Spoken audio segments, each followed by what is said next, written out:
When you're loading up your car with plants from the nursery, have you ever stopped to consider what it's taken to get this plant from a tiny seed or cutting into the plants that you're taking home?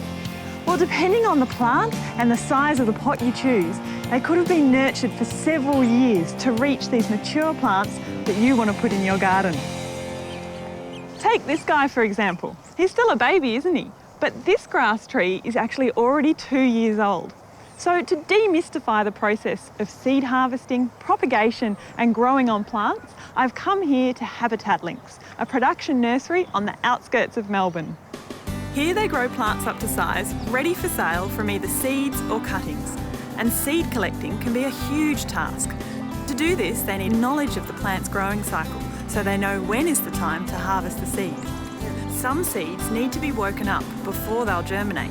Depending on the seed, sometimes this involves keeping them in cool storage or even pouring boiling water over them, while other seeds need to be scarified. To scarify seed is easy. You just rub them between two pieces of sandpaper like this. And Lindley, I can imagine if you haven't grown a species before, it can be hard to work out which germination technique is best. Absolutely, Chloe. Some species literally are hard nuts to crack. Oh, but what about this one? Well, Carex is easy. We simply sieve the plant and we sow the seed. Once the seeds are ready for sowing, they are spread onto seed raising mix and then nurtured in a polyhouse to germinate. When they reach a height of 5 centimetres or so, they are pricked out by hand and planted into a Hyco tray. They can stay here for anywhere from 4 to 12 months, or even up to 18, to allow their root systems to establish and toughen up. From the Hyco tray, they are moved into 6-inch pots.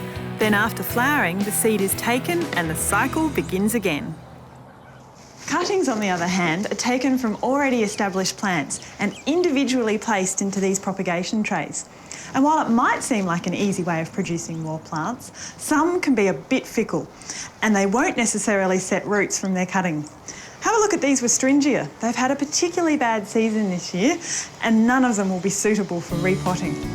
You can see that while cuttings can reduce the amount of time it takes to get the plants to an ideal size for selling in the nursery, it is a lot more labour intensive than growing from seed.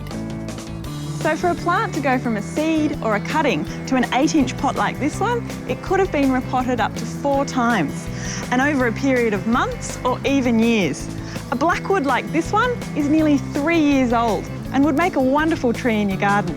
Just make sure you've got a bit of space because it's going to get over 15 metres tall.